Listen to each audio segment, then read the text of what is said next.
just a dirty truckie putting food on my table. Got a fat kid who is lazy and an asshole. Just a truckie boy, you made I put food on your woolly shelf. You may let's be safe and look after yourself. I appreciate a little. Time for another Truckie Tuesday here on Bonafide. And Rod Hannifey once again is with us. He's in the yard at Dubbo. He's about to go to Perth. That's a big trip, Rod. What sort of preparation is underway? Preparation's all done, thank goodness. Although I must admit, I left Melbourne on Thursday, planning to go to Wagga, and I'm into my second alphabet. Yes, no, go there, go here. Hang on, no, go here and there. No, hang on, go there and here. Hang on a minute, no, it again. So I said yesterday, if you change it again, look out. So now we're settled. Back yesterday, I've had my 24-hour break at home, sort of, and just got to fuel up and hook up, and then there's another driver. He's just getting his set ready as well. Are you doing a double up? No, he's got his own truck and his own trailer. He said he banged his knee, so he rang me up and he said, I hear you're going to Perth. I said, yeah, so do I. Well, I banged my knee and I'm a bit crook. He said, do I mind if I travel with you just in case? And I said, no, that's fine, mate. So how many stops between Dubbo and Perth? How long is it going to take you? And we'll get into this a little bit later on. How much fuel? Yes, that's the thing, see. So I carry about 1,500 litres. He's about the same. Get to Port Augusta in 14 hours. We'll probably end up stopping the first night somewhere short of Port Augusta. And then the second day, who knows, maybe the border. I've got to go to Kalgoorlie with one trailer. Got to drop the second trailer, unload the first, and then move the dolly to the back and put that trailer at the front. And then we get to Northam and fuel there. So let's hope they've got plenty. You've got to drop one trailer and then go in with each individually and all that sort of fun. It sounds like a lot of fun. And we'll talk about the availability of diesel in Australia in just a little while, a little bit later on in this chat, because it's diesel that keeps the country running.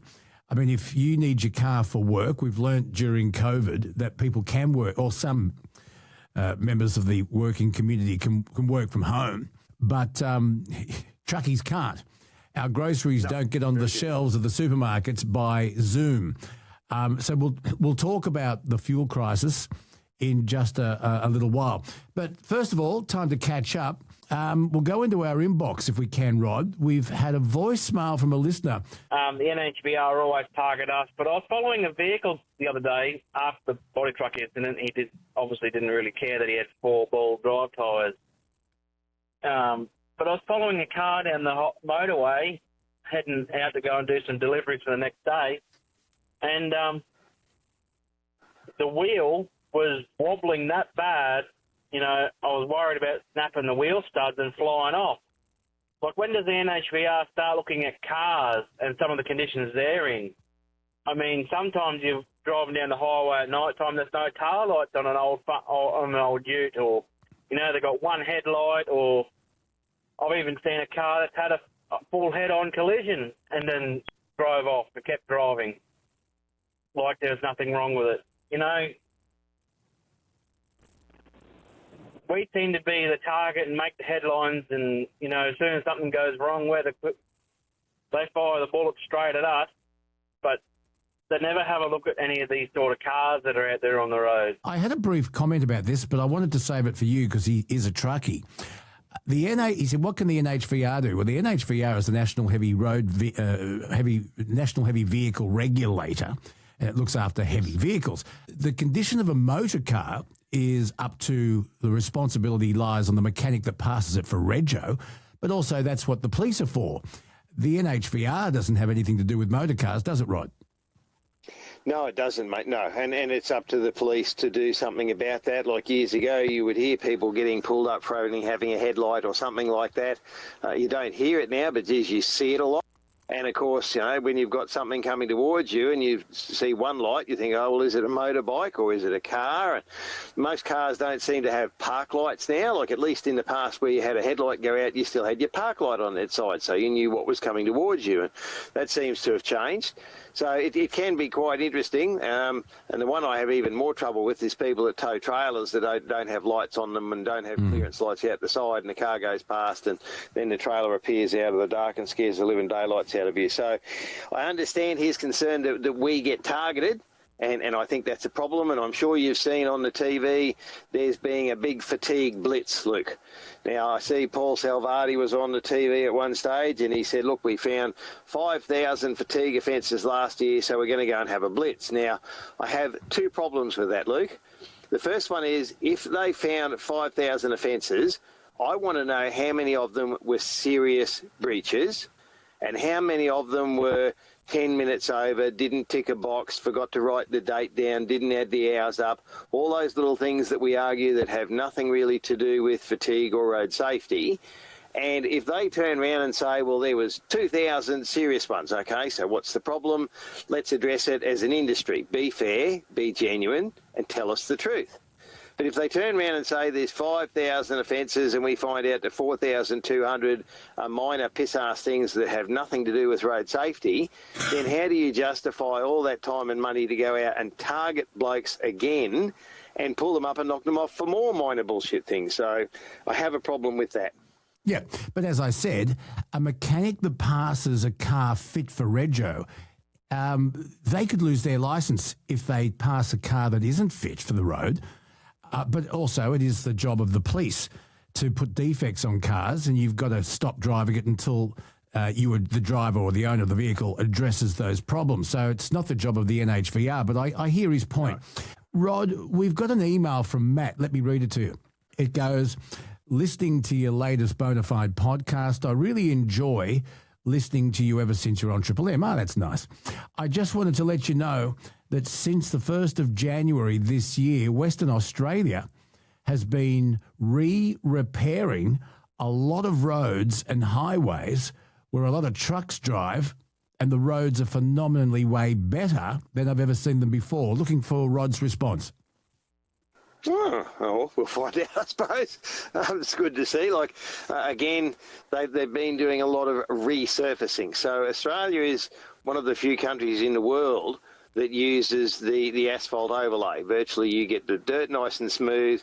You put down a layer of virtually thin bitumen, liquid bitumen. Then you put stone on top, and they keep putting the stone on top. So we supposedly do that better than anywhere else in the world. But at the moment, they're out just overlaying with bitumen and stone, and they're going straight over the top of the failures, which will, of course, come through again. So, mate, we'll check the roads out, and I will let you know. Yeah, and something I wanted to cover a little bit later in Truckie News, but we'll do it now because it's relevant. The state government has announced that the Great Western Highway is going to be closed for 3 months because of desperate repairs near Mount Victoria, and all traffic's to get from Penrith or Richmond through to Lithgow. You're going to take the Bells line of road, which doesn't give you a lot of overtaking opportunities. However, the parts of the road that they're talking about, a lot of the support work was made hundreds of years ago by convicts. 3 months. The Great Western Highway closed for 3 months. That's going to cause an enormous disruption, isn't it, Rod? Mate, it certainly is. My understanding is, looking back into the history of that, there was a road below it called Berghoffers Pass that was used before the Victoria Pass was done. It's only a walking track now. Whether it could ever be reinstituted, who would know? I've got a mate that's gone right into the history of it, and he said there's actually a flat valley that comes out from Windsor, where at the end of that valley you only need a 5-kilometre tunnel to come out the other end, and we wouldn't be going up and down all these hills in the first place. But that was the thing from 30 or 40 years ago. They were aware of movement in that, and it's not a bridge, it's actually a rock wall. They were aware of movement in it in 1990. They said we're going to monitor it. They were aware of movement and further failures, where at one stage they looked into it and they said, all the dirt's gone from between the rocks. We're just going to watch that and see what happens. Well, we know what happened. Now they've closed the road, and as you say, we've got the double whammy of fuel prices, and let's not talk about fuel gouging and thieving fuel companies and people putting up prices of fuel that they'd already bought and paid for. Let's not go there. But you've got the double whammy of extra fuel prices plus a detour. Now, the Victoria Pass has always been a bottleneck for freight, Luke. You're only allowed over there in, technically, a semi which is 19 metres long. Now, there are a few exceptions. There are what's called baby B doubles running at 20 metres under PBS. That's the biggest combination allowed over there. So we've never been allowed B doubles through there, and the idea of the tunnel that they were going to build was going to go straight from semis to A doubles, like a road train by any other name, as we've discussed in the past. That got canned, of course. They reckon they didn't have the money for that. And now that road's closed. So it's double the volume on Bells Road, and I saw some bloke sitting there yesterday not moving because of the congestion. It's not the best road. There's a very, very long, steep descent on it that, you've got to be really careful of. Some of the corners are narrow, and I see there's already been some complaint about trucks, having wheels over the centre line. Well, they have to do that so they don't run over the Armco on the other side. Yeah. And people just have to have a little bit of patience.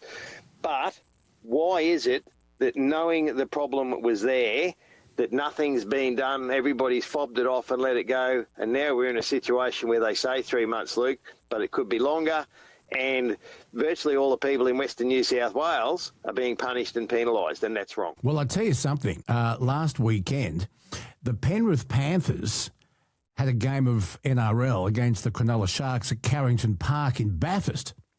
Now, I can tell you that Carrington Park has a capacity of 11,500 people, and it was packed. The Panthers are almost a local team. They draw from the Bathurst Penguins. Can you imagine what the Bells line of road was like as the only way to get to Lithgow and then on to Bathurst over the weekend? Yes, and look, I did talk to a gentleman from an ABC program, and I said, you do realise, of course, that it's not just servicing Bathurst and Orange and Dubbo. I said all the freight that comes out of Sydney to Mount Isa and Darwin comes out that road as semi-trailers. They come to Dubbo, they hook up another one as a road train, they go to Burke, they hook up a triple. So all of that stuff is now joining that mix, is being delayed further, is costing more because of the price of fuel, and it's because people looked at it and said, we'll let that develop. So it's developed now so that we don't have a road, and that's a real problem. You know that little... Well, it's a kind of everything business at Little Hartley. As you're heading west, it's on the left. It sells sweets, it sells hot chili, it's novelty goods. They've got no customers, and that's just one example. It's 3 months, and the Minister for Transport said, 3 months, yes, if everything goes according to plan. When did the last government project go according to plan? Yes, that's what I say. 3 months if we're lucky, mate. It could be longer. And again, are they going to fix it properly? How are they going to do it? I don't know. Maybe we should ring the Chinese. They'd come over and build a new tunnel there in about 6 weeks, wouldn't they? Oh, jeez. Yeah. All right.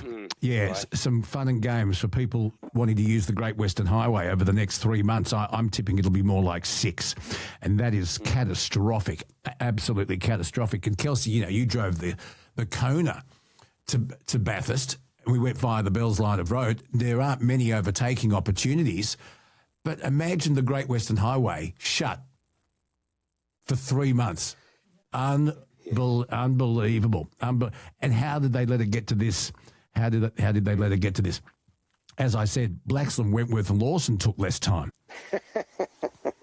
So, Luke, I do have a good and a bad caravan story for you. Oh, okay. We're all listening. Okay, so on the way to Adelaide last week, yes, went from Melbourne to Adelaide, driving along, and here's this caravan sort of slowing down, coming towards me. He's half off the road, so he hasn't got off the road. He's sort of sitting half on the road and half off the road, slowing down. There's a truck right up his clacker behind him. Yeah. And I called the truck up and I said, geez, you'd think he could have found a better spot to pull over and mess about. And he said, no. He said, it's worse than that. He said, I watched him. He sat at the exit to the parking bay till until he got there and then pulled straight out in front of me. And I locked everything up so I didn't run into him because I'm coming the other way. And then he said, as soon as he's got out and the highway started to accelerate, he's looked out the mirror, obviously, and the driver can see it as well. The door of the caravan's flapping in the breeze. So that's why he's halfway off the road trying to find somewhere to stop and shut the door. So not only was he an idiot for pulling out in front of the driver, but then he's messed him round again. Going across, I think, coming into Tintinara, wherever it was, there was another caravan there, had a wheel virtually come off. And again, honestly, the length of the caravan in front of him was a wide shoulder where he could have been safely off the road. But he stopped half on the road with a police car there and all the traffic's got to go around him. Why he couldn't have pulled up, 10 feet further, I don't know. But then on the good side, Luke, I'm on my way home from back to Melbourne, and I come up on this caravan. There's a car between the caravan and I, and the caravan's got a tiny little sign about 3 or 4 inches high that says 18/40. So I called up, I said, copy there, the caravan eastbound in front. Oh, yeah, mate, yep. I said, may I make a suggestion? He said, what's that? I said, mate, I can see your 1840 sign there. I said, I'm in the truck behind you, so you can see how far back I am. And I said, no one could read it from here, but I said, I know what Channel 18's about because I started it many years ago. And the lady on the radio said, oh, would that be Rod Hannifey? Of course, after I stopped laughing, I said, how would you know that? Oh, we listen to the podcast all the time. Hey. Yeah, so I thought, well, there you go. So to Joanne and Louie, safe travels in the caravan. Thanks for doing the right thing and having a sign, but for goodness sake, get a bigger one. Oh, we love them. They're so good. Was that your good story or your bad story? You had two. No, that was the good one. Yeah, it certainly took me by surprise. So. What's the bad story? Anyway. Oh, the bad one was the first one. He already said it. Okay, sorry. In front of the truck, and yes. I thought they were combined. Caravanners that are listening to this, send us in your questions about travelling on the road with trucks, good or bad. We want to hear from you specifically, caravanners. How can we all get along better? What's your suggestion? Well, I actually feel like, Rod, tell me if I'm wrong about this, but I actually feel like caravanners in general are like, most of them I feel like want to do the right thing if they're educated. Like if they know what they're doing. Yeah, I've heard some stories from Nathan's parents, about their caravanning adventures, and it seems like at least the group that they're in, like they all kind of want to be more educated because they respect trucks. But I know that not all caravanners are like that. No, and to get to them is really hard. Like there is the CMCA, the Camper Van and Motorhome Club of Australia. They're the biggest group, but they represent more motorhomes than caravans. There's the Australian Caravan Club, and I've been to events with both of those groups and done seminars and things like that. But again, for me to go to all of those things, I'd have to give up my job, and of course that makes it pretty hard to feed the family and pay the bills. I get a lot of invites, but they're a very disparate group, a bit like truckies. They're all individuals. They're all alone. How do you get to them if they're not in a club? If they're in a club, they might have a newsletter, they can do a seminar, they go to something, I've got a chance to talk to them. But other than that, trying to get hold of them individually. And look, I've actually rang the biggest caravan manufacturer in Australia and said, I have this thing called the Caravan Survey. Maybe when you sell a caravan, you could give it out with a new caravan and they'll think you're really good people and you'll help them understand and be safer on the road. No, it's too hard, but we can't be bothered. So that's really sad. I've certainly tried. And honestly, I think when I started many, many years ago, having Caravan Channel 18, that sort of thing has helped. Going to those seminars and, I could probably say off the top of my head I've been to 15 or 20 over the last few years with different clubs and groups, and I've always got a good reception there, Luke. Good. Many years ago, the first time I went to the Stone the Crows Festival, which unfortunately doesn't happen anymore, we had 300 people. Walked in and spent an hour and a half listening to me talk about sharing the road with trucks and asking questions and answering questions. And I still get feedback from them occasionally. I remember seeing you there and it was really helpful. And as you say, the majority want to do the right thing, but unless somebody calls them up and says, copy there in the caravan, man, are you aware that what you just did was the wrong thing? For example, moving over to the shoulder and slowing to 80 kilometres an hour when there's 5 trucks coming the other way, thinking the truck behind you can do a Harry Potter and just narrow up to a metre wide and scoot past at, warp speed. So, some of the time they think they're helping and they're actually making it worse. And that's the stuff that we have to target, both for their safety and ours. Maybe we can do a special caravanning edition. Well, let's get someone from the CMCA on Tuesday. Yeah, we've said that for a while. They're hard to get in contact with. Let's do it. And also, caravanners, have the radio on the right channel. Well, and if you're going to have a sign on the back, for goodness sake, have the thing turned on, because, yes, we've discussed major capital cities, a lot of truckies turn the thing off. But that's why Channel 18 was born, so that there is a channel for caravanners. They can chat if they're running together. And I've got to say, Luke, the one other thing that they do wrong generally is run too close together. Now, not their fault, but coming out of Dubbo, geez, on Thursday night, Friday night, I had a mole mate in his farm truck. Now, I'm sure that everybody's seen a farm truck dawdling down the highway at 85 kilometres an hour without a care in the world. He's thinking about his pigs and his sheep and whatever else he's going to do that night. And you drive past, and it's like they're in another world. You know, there's no one else on the road. They can just take their time. It's a lovely afternoon. The sun is shining. But old mate had someone with him, with another vehicle behind with a trailer, and they're stuck virtually one car length apart, so no one could pass just one of them.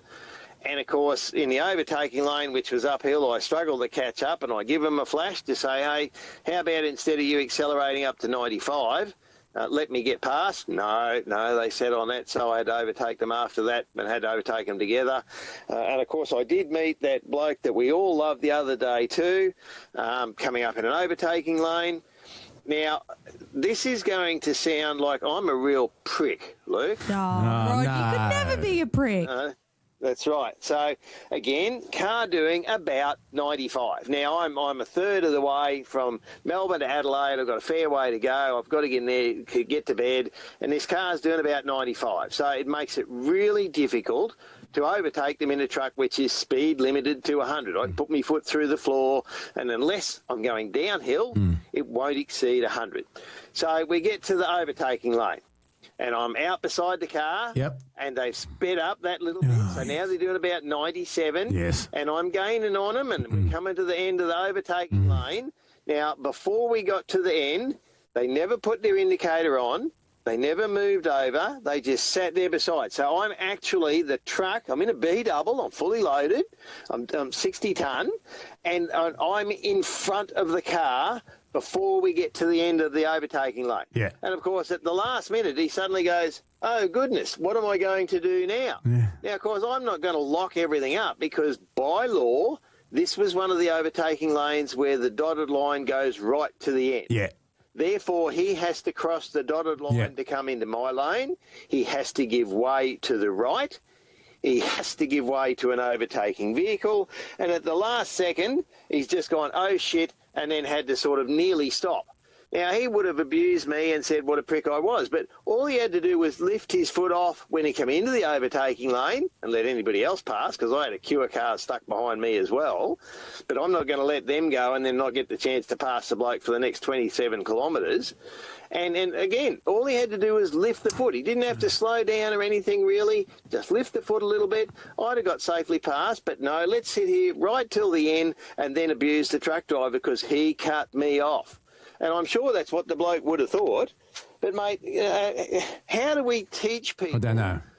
Not to be an idiot. And that's the problem. I don't know. And it doesn't just happen to trucks. It happens to us in cars too. Oh, my God. You're in 110 kilometres an hour. There's a car in front of you going 90. Yeah. You go to overtake and they speed up. Yeah. What annoys and me... at the end, they slow down again. What annoys me, this happened the other day. Nathan and I were in, like, really packed traffic in the city, and we need to get across a couple of lanes. And this is something that people often do in this specific area because you come out of a shopping centre onto a highway. So it's very common for people to like move over a couple of lanes so they can turn right. And this one car would just not let us in. And it is so frustrating because I never not let people in, right? Especially in an area like that. I always let people go in front of me when they put their indicator on because I've been in the position before where I need to change lanes. And I just do not understand people that care about being one space ahead. It's like you're not even that further ahead. Like just let people in when they need to be let in. Oh, I know. So the other thing is we need to teach people how to merge, and it should be like the zipper. It should be one from each lane. Yep. Yeah. But there's always be, as you say, there's someone who, A, has got to try and push in where there isn't a gap when there's already been two cars got in. So that's, you wait your turn. And then there's someone that won't let you in. So get over it. No, people are so rude. What's wrong with people? Just be nice. Just I be know. nice. By the way, the largest, most popular caravan manufacturer in Australia is Jayco. Is that who you were referring to? Yes. They have 37% of the market. Yes, I know. I have tried individual dealers. I have written to them. I have sent them the, caravan survey. Never got a response back, which is a bit disheartening, as you say. They've got a very big market position. You would have thought something as simple as a little bit of education would have made them look better. Made them seem to be genuinely concerned about the people they're selling vans to. I guess when people just buying off you anyway, why would you care? People are going to buy off them anyway. We've got market share. Yeah, bugger them. Yeah, they'll buy it anyway. So, well, I think we need to get someone from the CMCA on, and we're trying. Yeah. We'll get them on as soon as we can with you. We might get Nathan's dad on too. Oh, yeah. I'm sure he's got lots to say. Oh, when we were in Tasmania, and because Steve, they transported their caravan over with their car and all that type of stuff. So I got to check it out. And they've got a UHF. And I was in their car. We were traveling back from somewhere, about 45-minute drive through the Tasmanian countryside. And I was like, Steve, turn it on, turn it on, turn it on, turn it on. Like, I want to see how it works. And I fully understood what you meant by people just sitting on there, talking absolute shit. And it was funny. Was because it Channel 18? Oh, we did all of them. Yeah, right. At one point, we just set it on scan, and so whenever it picked up a signal, it would just tune in, and then when we got too far. But we were going through a roadworks, and it was really funny because it was like all trucks. They were doing like gravel laying down or whatever. And it was so funny being able to hear them talk to the lollipop men, like as cars were going through, because you could tell that they were like, guy in the white van, really slow, mate, just cut him off after that, just talking like shit about the cars going through. It was very funny. It's good. It is good. It's entertaining. It's kind of like eavesdropping. It is. It felt like we were eavesdropping, and I kind of loved it. Yeah. Well, I reckon we should get one on our next road trip just to listen in. Honestly, it is fun. It is fun. Okay. We'll get a sponsor. Yeah. UHF. Who manufactures UHF radios? Yeah. I don't know. Let's get them on as a sponsor. GME in Australia. GME have been a sponsor of mine for many years. They've supplied me with radios. They used to make sort of car radios as well. They don't do that anymore. But GME make them in Australia, and there is another manufacturer as well. But GME are good. Okay, we're onto it. GME. I heard you have fantastic radios. Yes, the best in the market. And we can help you move more. Yeah. Anyone out there with a product, if you have it, we'll flog it. Hey, that's a slogan. I know, you've said that for a while. Rod, that chat we had with Travis Sinclair, how good was it? Yes. And due to you, mate, I missed out on the film clip and, playing me harmonica and, the triangle, and I haven't heard from Travis. You obviously scared him off.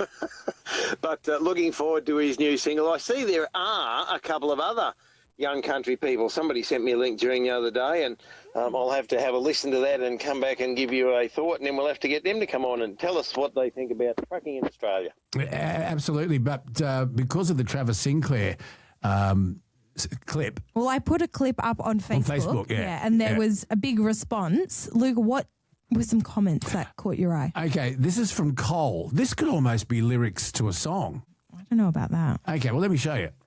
If I get a bit doughy, which means tired, I always aim for a 45-minute nap. 15 minutes to get some sleep, 15 minutes of actual sleep, 15 minutes awake before heading off again, and find I'm right to go again. Oh, it's like Dr. Seuss. But you were right. Now I'm 45 minutes behind and being regulated, legislated, restricted, and there's no catching that 45 minutes up again. It's gone, but I'm still here, so there's that. Keep it safe. Like Dr. Seuss. It is kind of Seuss-ish. Yeah. Rod?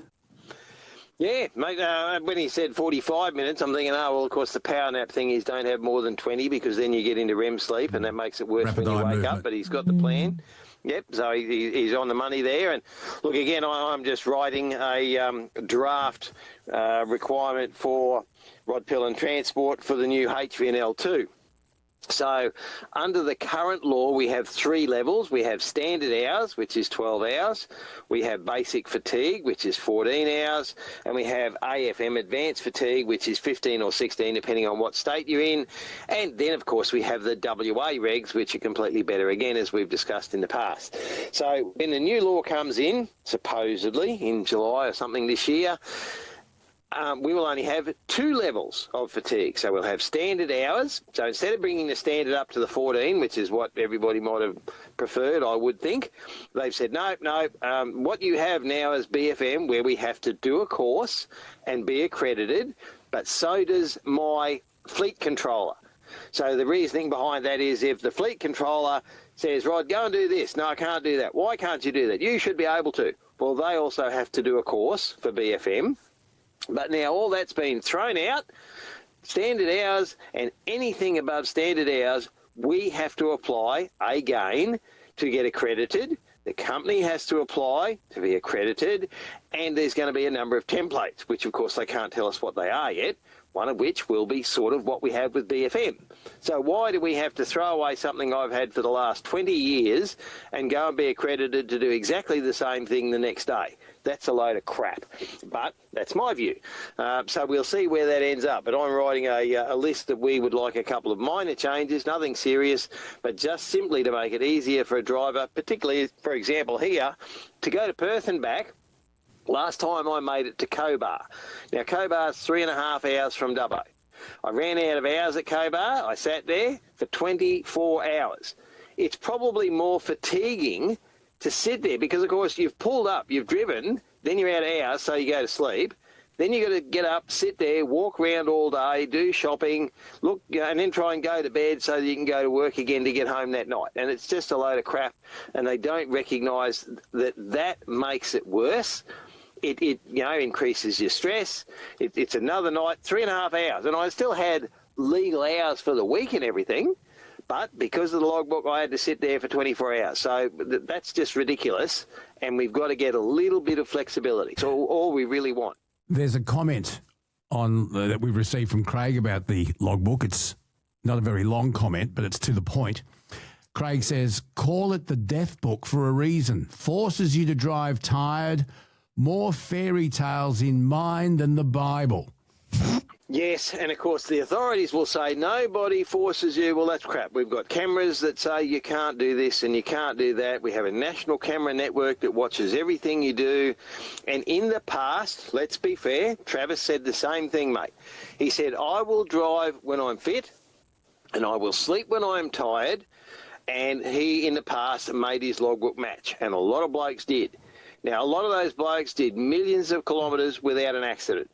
It was probably 10 years ago, a bloke stopped me at a truck stop. He said, mate, I have never in 20 years on the highway struggled to be safe because now with all these cameras, I have to do what they tell me to do. I have to sleep when they say go to sleep. I have to drive when they say drive, whereas in the past, I drove when I was fit and I slept when I was tired. And we're different. The days are different. The loads are different. The temperature's different. The roads, all different. But no, you do it our way because we know better. And that's the problem. Yeah. Jimmy said the load can wait doesn't mean you have to shonky your logbook to get the next load. If you need to shonky your logbook, that's a management problem. Can't use that as an excuse.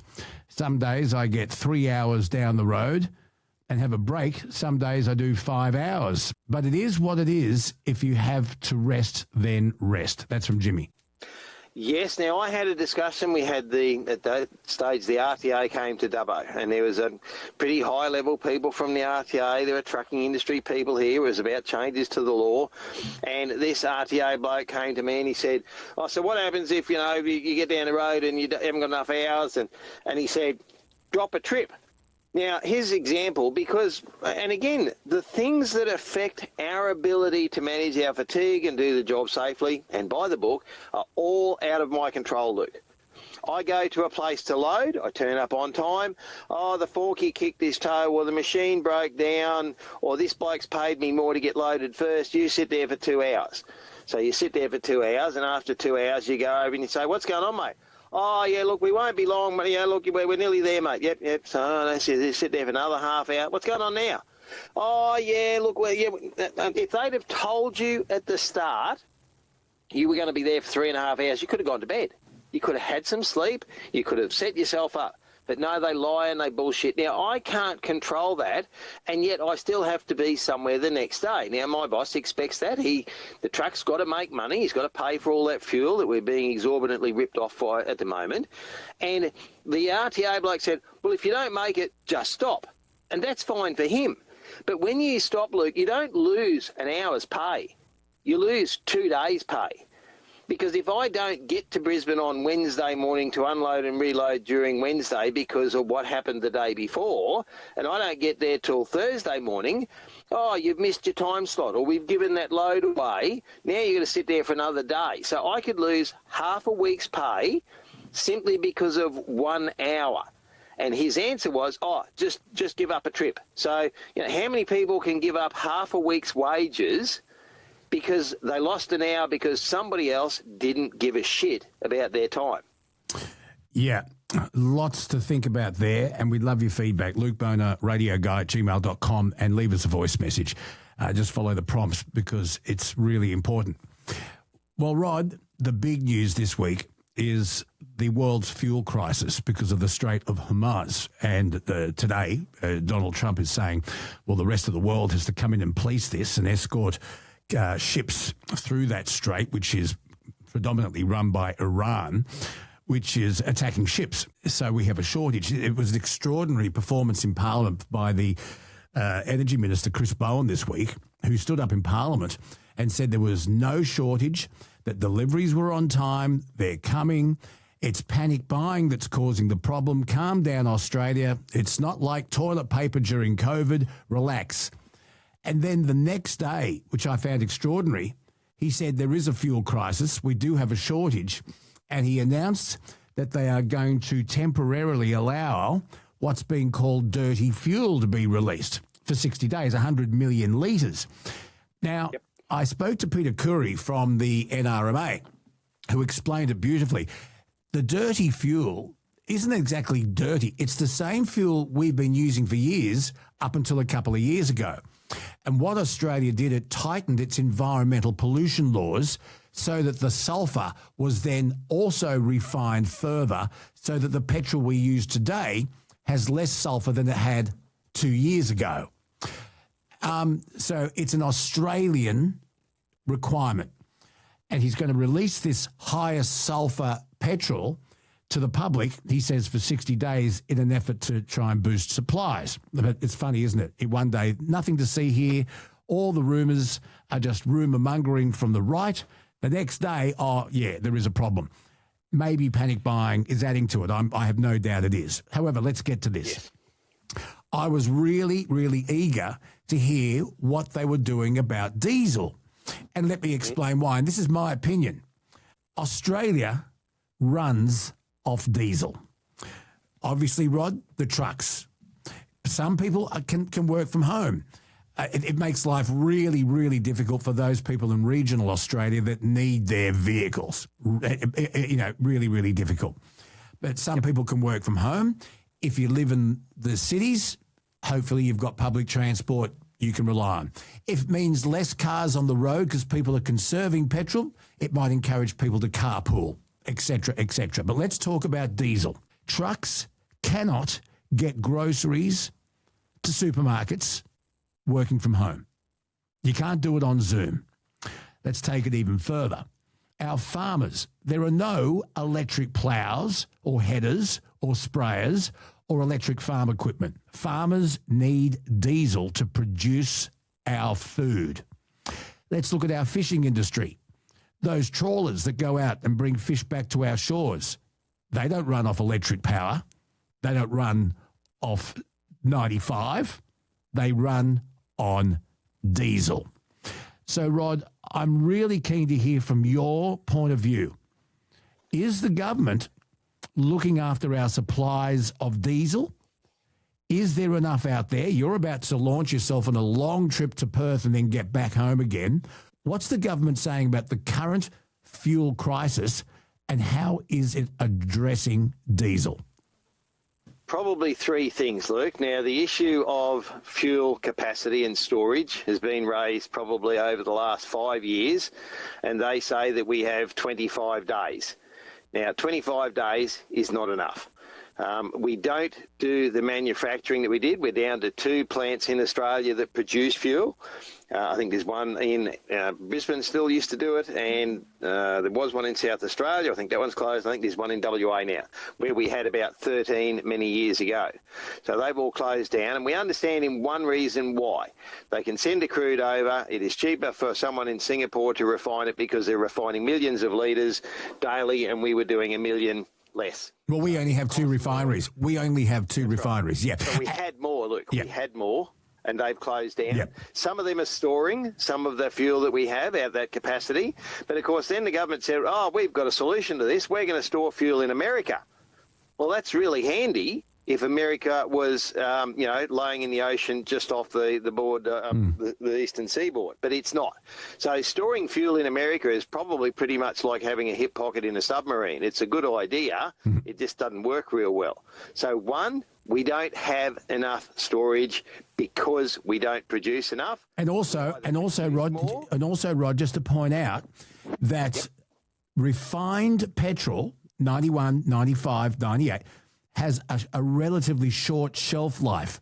So it's unrefined oil that we need to have, and then we need to refine it. Yes. Yes, and we need to do that here because we can't rely on storing it overseas. Yes, most of our fuel comes from Singapore. But, mate, a lot of these fuel price rises of a fuel that was bought weeks and months ago. Yep. The ACCC say they're going to talk to them. So what are they going to do? Say, oh, Rod, we owe you $25 because that fuel was too dear last week. We're never going to get that money back. They've let that go too late. They should have jumped on that from the start. That's my view. Oh, but also the government, the government last week announced that fuel companies that are found to be price gouging will be fined up to $100 million. Now, is that a big enough incentive to do the right thing? And is it too late? Because we know the gouging has already happened. So what are they going to do? Turn around and drop their prices? Well, now they can claim it's, we've had to buy more because there is a shortage, etc. So the problem, as you say, Luke, is that it's a compounding problem, right? So now we've got Mount Victoria closed. So any truck coming out of Sydney, let's use Dubbo for an example, right? Any truck coming out of Sydney, he's now paying more for his fuel. He's also got to take a detour around Bells and spend another 4 hours in the traffic, so he's wasting more fuel to do that. So anything that comes into Dubbo is going to cost more. So then the people in Dubbo who have shops and buy things out of Sydney, they're going to charge more. So that price is going to go up. So it's a compounding problem. Yep. You mentioned the farmers. Look, I'm really concerned about idiots that have gone and bought petrol in jerry cans and taken it home. I hope they don't blow themselves or their car or their house up because they're doing something really stupid. But I'm also concerned that 2 weeks ago, Luke, we had enough fuel tankers in Australia to deliver fuel for everybody. Now, the number of fuel tankers hasn't dropped. What's happened is people have gone out and gone, shit, I better order more than I need right now because I won't have any next week. And farmers are partly responsible. They've got crop season coming up. They've got planting season coming up. As you said, the tractor won't run on air. So they thought, oh, geez, I better make sure I've got some diesel now so that I can go planting in 2 weeks. Now, they've gone hard. They've gone and said, well, I need an extra load or I need another load. You've got them storing it. And diesel is non-hazardous. It's not like taking diesel home. These people take it petrol home in jerry cans. That is dangerous. But, mate, the people that have gone out and said, well, I need all this fuel now and I need it more than anybody else, 2 weeks ago we had enough fuel tankers and enough fuel. If people hadn't gone stupid, we'd have still had enough fuel tankers and enough fuel. And, yes, the government said there's so many boats in the terminal, there's so many boats on the water, and most of our fuel comes from Singapore and other places. So, again, I wish that people had had a little bit more sense, and maybe it wouldn't have gone stupid, but somebody started charging fuel prices when they did not pay that amount for the fuel, And that then, of course, as soon as people look at it going up, shit, I better get some more. It'll go up again. I better buy some more. So that's made it even worse. Yeah, but let's also remember a huge consumer of diesel is our mining industry. God, help me. Yes, and the railways, Luke. And the railways. The railways still use diesel. Yes. To power their electric motors. Yes, exactly. And the mining industry. Yep, everything on the mines runs on diesel. Just for our listeners' information, just to get your head around this, Kelsey, we here in Australia consume approximately 92 million litres of diesel every 24 hours. Just get your head around that. 92 million. We've got, I think, in reserve 2.7 to 2, but between 2.7 and 3 billion litres. Rod, the IEA, the International Energy Association, of which Australia is a member, says that member countries should have 90 days of refined petrol and diesel in store at any one time. We've only ever had between 30 and 35 days. Explain that. Well, we don't comply. We are an island country, and for the government to turn around and say their solution is to store it in America, we've already discussed how sensible that might be. So, yes, we do need the capacity. Now, you can't do that overnight. It's a bit like saying, well, we should have had a tunnel through Mount Victoria, mate. That's not going to happen overnight either. So these things have been there. They've been an issue that they've been able to fob off to the next government and the next government and the next government, and now all of a sudden people have gone, oh, shit. Now, I did hear one expert say, oh, well, we've got to get more electric cars. Now, if you live in Sydney and you go to and from the shops, that might be an answer. As you said, there are no electric farm implements, and there are look, outside of a handful, there are no trucks that can use electric power to run from Dubbo to Perth and back. There are no facilities, there are no vehicles, there is no capacity for it, and we need diesel at least for the next number of years, and for people to say, put it on the train. Now, mate, I saw a video yesterday. The Darwin stores had about 4 mangoes left on the shelf. That's all there was because of the flooding there. Mm-hmm. The rail line is down to Perth, and that's why I'm going to Perth and every other truck driver that hasn't been there for a while. Yeah. Because the water washed the rail away. Yeah. So the rail can't do it if there's no bloody stone underneath the track. No, I know. And just while you're on price gouging, this was interesting. During the week, the independent fuel group, Inland Group, made a statement. Their operating officer is a bloke called Nathan Lang, L-A-I-N-G. And Mr. Lang, we'd love to talk to you on the podcast if you're willing. But he reckons, the current Bowser price right now reflects what he's paid for the fuel. No, Mr. Lang, we know that petrol stations had jumped their prices on petrol that they'd already paid for at the old price. Yes. There is no doubt about that. They didn't buy it the day before. They bought it months in advance. And there are some companies, of course, that have, futures contracts for fuel, and they'll do really well, while others will pay more. So, again, that's business. That's how it works. It is whether you're clever, but simply hoarding fuel and buying it when you don't need it, that's exacerbated the problem. And the fuel companies have just jumped on it and said, oh, goody, goody. Yeah. Well, we'd love your feedback. The government's not missing out either. Like, obviously, there is GST on the fuel. So, they're getting a bit more out of it at the same time. Certainly, people have said they should cut the excise or cut the GST, whatever it might be. That doesn't solve the problem of having sufficient capacity of fuel for the needs of Australia. And that's another topic, and I'm happy to go there. And I'd love our listeners to tell us what they think. But there's been a lot of talk about cutting the fuel excise, which is at 51 cents a litre. Just imagine that, Kelsey.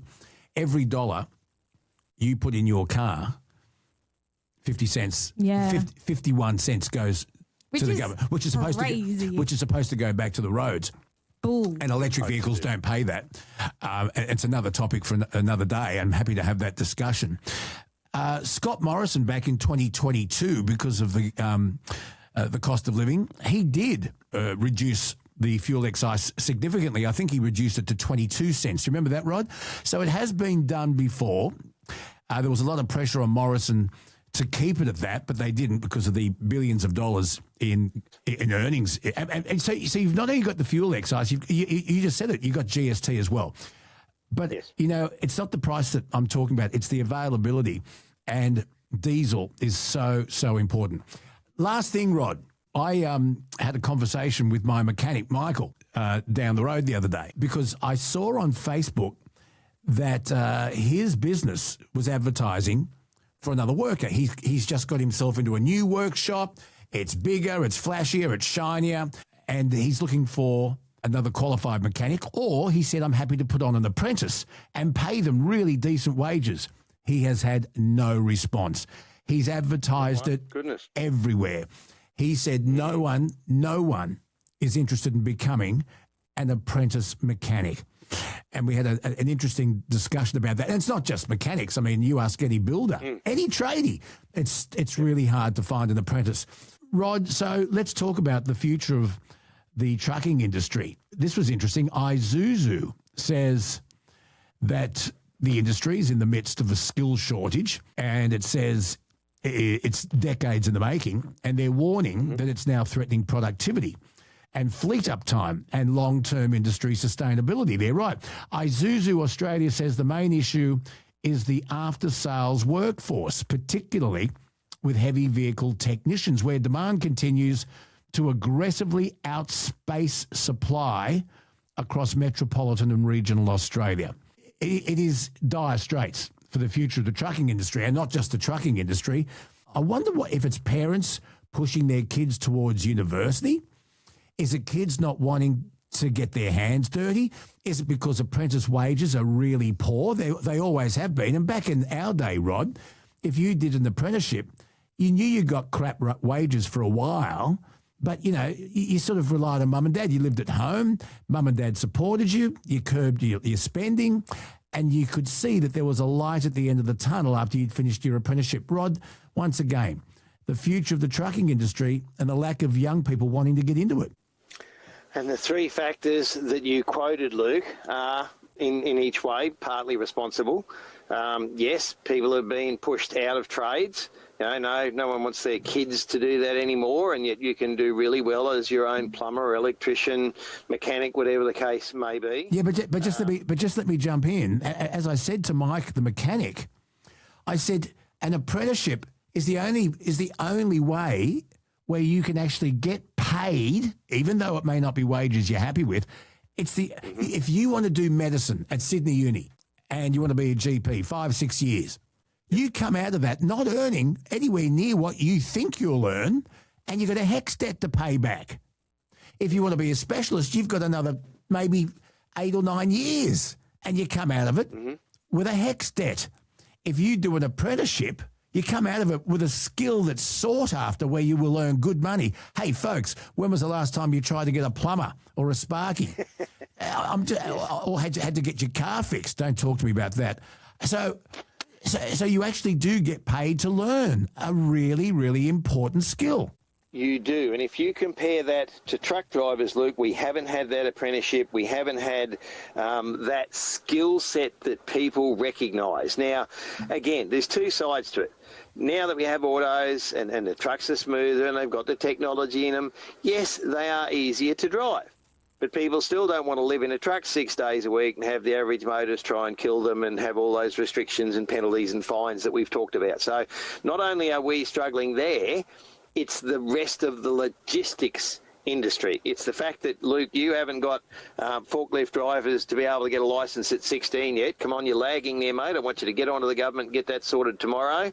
That way we might get some kids in. We might be able to keep them in the industry by having them in the forklift and loading the trucks. Then it's the mechanics. And the mechanics, because of the electronics in the engines, has been a little bit, I suppose, a cleaner job than it was. Now you break down in the middle of the nullarbor and I need a sensor. Yeah, that's it. They're not going to send somebody out. It's going to be a part that no one knows until they put a computer on what's wrong with the truck. So that's another step there. And yes, it's seen as a dirty job. But geez, mate, I know blokes that work as mechanics in the mining industry that are making enormous money because there's a $7 million dragnet or, excavator or something that the mine requires on, and it's got to go and it's got to work. So, there are those sorts of things where they've dragged people out of general industry. You talk to anybody that works in a mining town, they can't get an electrician or a mechanic because the mines have dragged them away because they offer them more money. So you can make good money. But if we don't have people going into those roles, then that's going to get worse and worse over time. And again, not everybody can go to uni. Now, as you say, years ago, if you didn't do well at school, and Lindsay Fox, just one example, certainly in our industry, didn't do well at school, wasn't that way related, left, and look where he is now. It's a multi-billion-dollar company. Now, had somebody made him go to university to do an academics degree or whatever it is, an arts degree, would that have helped him? Lynn Fox probably wouldn't exist now. Yeah. So we need people to use their hands. Not everybody can be a doctor, and as you say, it's a long-term recovery to get that money back. So how do you change that, Luke? How do you incentivise people? Yes, the apprenticeship scheme, get me a left-handed screwdriver that's got, the initiation, yeah. That's the one, and that was sad at times but fun at others. So we need people to do those jobs because no matter what happens in the future, and we're going to have more robots, Luke. Now, who's going to fix the robot? Somebody's got to be able to fix the robot because we spoke of the DC, the Wool DC in Melbourne. Yeah. Now, that operates on robotics. Now, when something fails in that electronic system, that whole system will shut down. Someone's got to fix that. So the jobs are there, the money's there. We need people to recognise we need those skills, and somebody has to do it. And we can't just get people from overseas because they don't know necessarily what our systems are. We know they don't understand our road rules, but that's a whole other argument we won't go into now. But, where do we go for the future, mate? It's a real worry. Well, you know how I'm an ideas man? Okay. We get the CSIRO, who are very clever. I mean, we here in Australia, we are leaders in this sort of thing.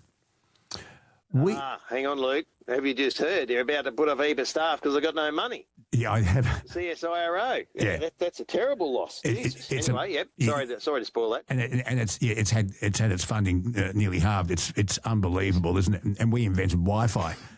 My idea is this. We go to the CSIRO. And we somehow try and get them a huge grant, and what we need to do is clone Fergo. we need more Fergos, and we get some of Fergo's DNA with his mum's permission, and we get the CSIRO, and we clone Fergo from Broken Hill. There you go, mate. Problem solved. See, I'm an ideas man. Mate, they'd all be friendly, they'd be affable, they'd be prepared to get in and get their hands dirty and have a go. They'd be genuine Aussie kids. That's what we need. Right, Hannifey, how long until after all your stops, how long is it going to take you to get to Perth? I'm hoping to be there Wednesday or Thursday. It depends on the delivery on the way and what hours they're open and whether I can sort of do me drop on the way and then get straight in. So Wednesday, Thursday, which means probably won't get out of there till Friday, which means another weekend away from home. Do you come back empty, or are you picking something up there to bring it? No, I've got a load. I've got a load to come back already. Yeah. You never want to do... A long way to go without one. Yeah, it's a long way to come back empty, isn't it? It is, yes. Just incidentally, are you taking a road train? Yes. How fully laden, at capacity, what can a road train in weight tow? Look, let's say 80 tonne. I won't. B-double-60, isn't it? I've got something. B-double-68, yeah. In simple terms, I could add it all up for you and say depends on how many axles and whether you got a tri-dolly and whether you got HML. So there's all factors. Yeah, just be a little. Just bring it back to Luke language for a second. Yes, let's say 80 tonne. 80 tonne, Dubbo to Perth, fully at 80 tonne. How much diesel do you reckon you'll use? Off the top of my head, let's say it's 1.5 kilometres to the litre. I'll probably do a little bit better than that. 1.5 kilometres, and I think it's 3,600 from Dubbo, although I can't remember last time I measured it. You just go and do it. I don't measure it before I go. But, yeah, so 3,600 at 1.5 kilometres to the litre. You've got a calculator, Luke. I've got mine in my hand and it's busy. Kelsey, get your calculator out. Stop. She's playing Tetris. No, I'm playing chess. Yeah, oh, jeez. Good to see that you're on the ball. Yeah, no, she's doing. I didn't realise I was meant to be part of this. She's doing her astrology. I've told you before, Kelsey. Oh, yeah. Stop looking at your astrology. You're off with the fairies. I don't think I can work with you anymore. Oh, boo boo. But Rod, do me a favour. If you can, I would love to know both how much fiscally it costs in diesel at 80 tonne to get to Perth and back. I want to know how much. This is just one truck, folks, one road train. No, it costs Give so us an much idea of how much diesel, both in litres and money, that's costing. I'd be really interested to know. All right, I'll keep a record for you, but to be fair, I am going light. Now, I have a cubic load. I have a load that isn't right up on maximum weight, but it fills the trailer, and it's a piece of machinery, and I've got steel, I've got all sorts of weird stuff on there. So I won't be right up on my 80 tonne, and I'll probably do a bit better on the fuel because of that, but I will keep a record, how much over and back loop, and I'll let you know. I really want to know. I think that's fascinating. Rod, safe trucking, mate, and I hope when you do get close to empty, the truck stop that you refill at has some black liquid gold under the ground for you. Yes, me too, mate. They'll be, giving it up instead of Marta Prize home soon. It'll be 100 litres of fuel will be the major prize. Oil, that is. Black gold, Texas tea. Beverly Hillbillies, eh? Who would have thought? Certainly was, yeah. Certainly was. Rod, you take care, mate. Talk to you when you get back. Safe travelling to war, mate.